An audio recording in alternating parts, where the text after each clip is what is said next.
Welcome to Auto News Talk. I'm so glad you're joining us for this segment because the reality of the auto industry right now is caught in this absolutely fascinating high-stakes tug of war. It really is. Yeah, on one side of the rope, vehicles are just incredibly expensive to buy, and the global trade dynamics to actually build them are getting more complicated by the minute. Right. But then on the other side of that rope, lenders are getting remarkably creative just to keep you in the driver's seat. And your local dealerships are deploying what feels like futuristic technology simply to survive the chaos. Oh, absolutely. So this isn't just about what cars cost anymore.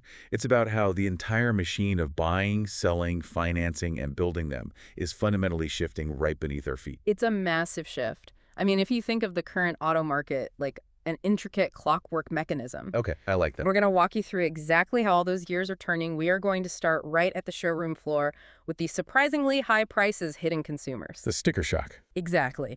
And from there, we'll trace it backward to the wholesale lots, where dealers actually buy their inventory. Then we need to look at the increasingly risky, almost invisible ways people are financing these cars. Which is terrifying. It is. And then we'll examine the global trade pressures squeezing the automakers themselves. And finally, look at the artificial intelligence technology that dealerships are using to manage this entire delicate ecosystem. I love that clockwork analogy. So let's start with that very first gear, the pricing paradox. Because walking into a dealership right now can give anyone serious sticker shock. Oh, yeah. But it seems like the headline numbers we always hear might actually be hiding the reality of what normal people are buying. There's a new snapshot from Kelley Blue Book that illustrates this perfectly. They've got some great data. They really do.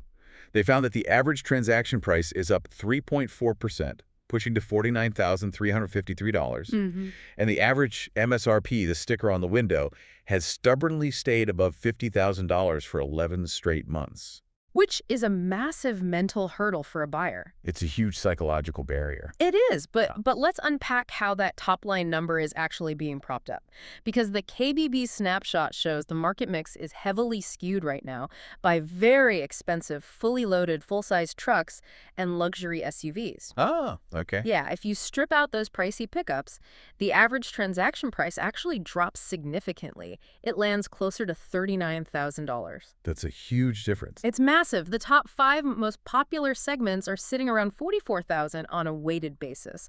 So while the headline average is pushing 50 grand, the bulk of the actual volume the car's everyday families are driving home is happening at a much lower price point. That makes a lot more sense.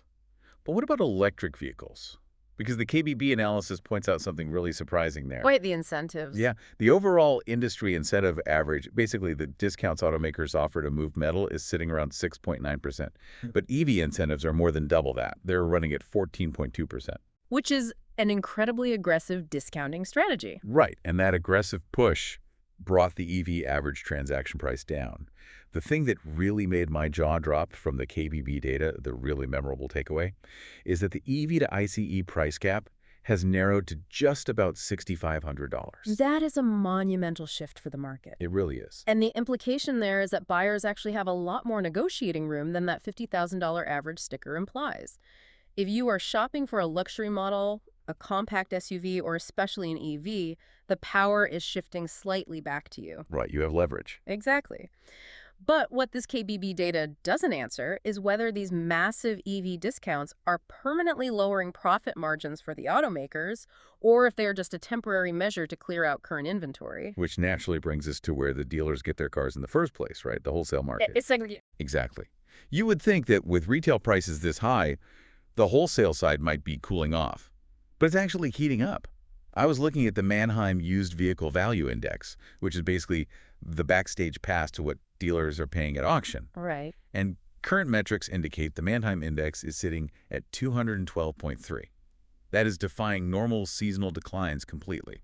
It's a fascinating dynamic. The Manheim report notes that days supply is incredibly tight right now, sitting at 26.7 days. That is lean. So dealers are scrambling. They are panic buying. They are actively, aggressively scooping up cars to reslun their lots. And interestingly enough, internal combustion vehicles are advancing much faster in price than EVs on the wholesale side. Wait, hold on. Why the massive rush? If retail prices are high, why are dealers fighting tooth and nail over wholesale gas cars? Well, the demand is being fueled by a few factors. For one, Manheim points out that higher tax refunds, which are running about 10% higher, are directly boosting showroom traffic. Oh, sure. People have a down payment in their pocket. Exactly, but there's also a fascinating quirk in the rental market that Manheim zooms in on. Yes, I saw that specific example. Rental segment values jumped 9.1%. And it's specifically because remarketed rental units hitting the auction block right now have significantly lower average mileage. And lower mileage always commands a premium at auction. Always. The implication here is that these higher wholesale prices dealers are paying will eventually filter into the retail market with a lag.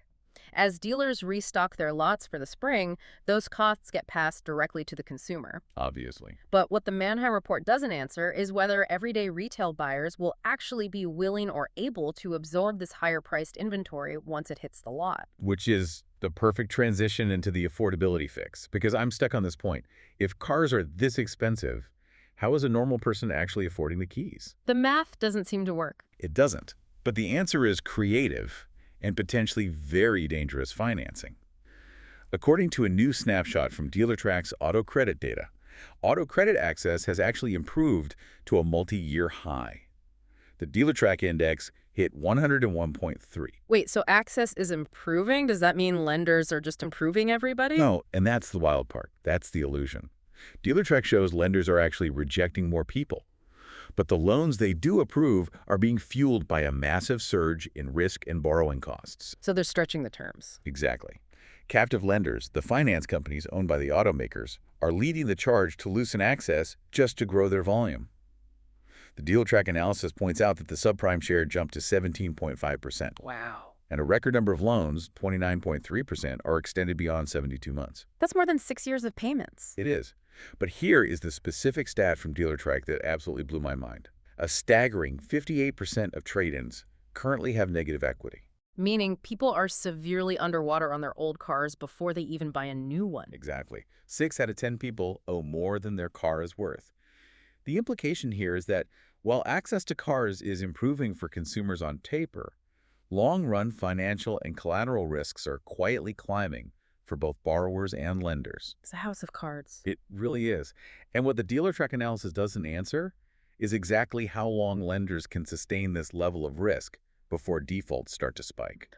Well, and if consumers are stretching themselves to the absolute limit, you'd think automakers would just drop their base prices, right? Right? Why don't they? Because they face global pressures that keep costs high from the exact moment a car is built on the factory floor.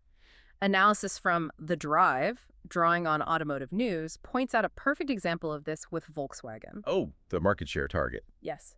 Volkswagen is pushing back its goal of capturing 10% of the U.S. market due to geopolitical headwinds, specifically evolving tariff conditions. Because right now they only hold about 4%, right? Exactly. So as it getting to 10% requires massive wins in competitive crossover and EV segments.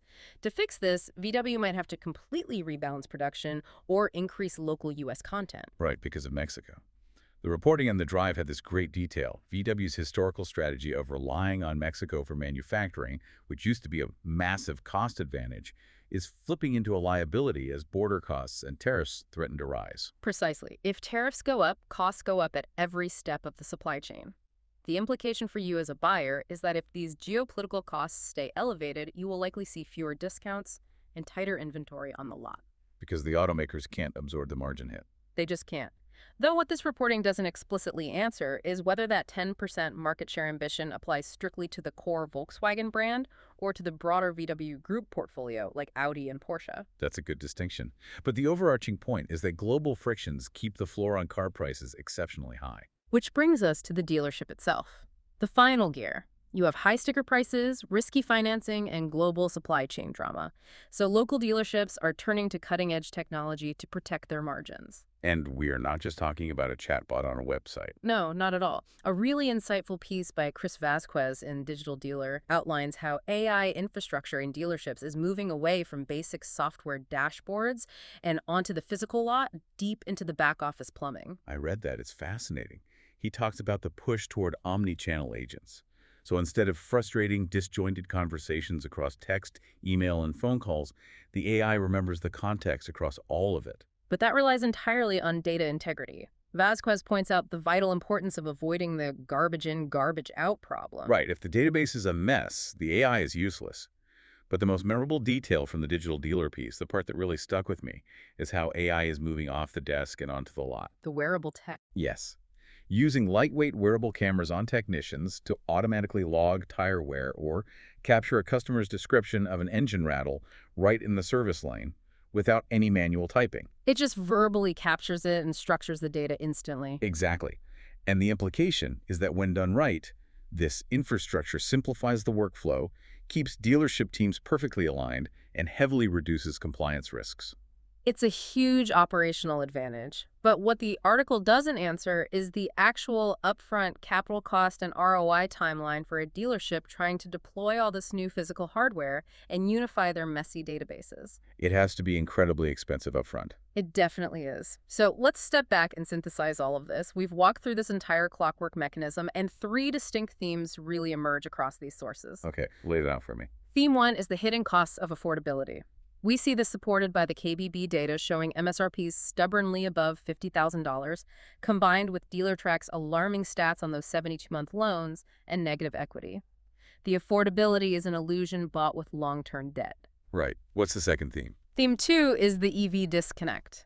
KBB shows massive EV incentives driving retail prices down, but that contrasts sharply with Manheim's data showing EV wholesale values recovering much slower than internal combustion cars at the auction. Yeah, completely out of sync. Exactly. And Team 3 is adapting through efficiency. With external costs rising everywhere, we see VW rethinking global supply chains to dodge tariffs, and local dealerships deploying the AI wearables Vasquez talked about to perfectly capture data on the lot. That makes perfect sense.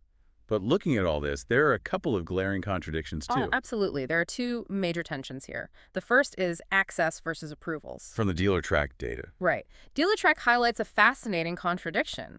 Lenders are actually dropping their raw approval rates, but total credit access is still expanding because they are stretching loan terms and accepting riskier subprime tiers. They're saying no more often, but the yeses are way riskier.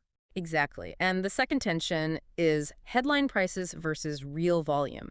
KBB notes the average price is near $50,000, but the bulk of actual sales volume is happening much lower, around $39,000 to $44,000. So if you are listening to this, what is the practical so what takeaway? How does this change the way someone looks at the market? For you as a consumer or an industry watcher, the takeaway is that sticker price is an illusion. The real battleground right now is in the invisible infrastructure.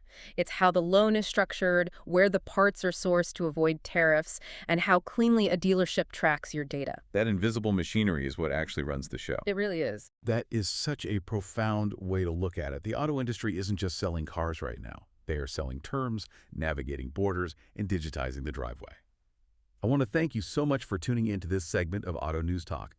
Next time you walk into a showroom, don't just look at the metal on the floor. Pay attention to the wearable tech on the service tech and ask yourself how many months they're really trying to stretch that loan. Keep that in mind, and we'll see you on the next Auto News Talk.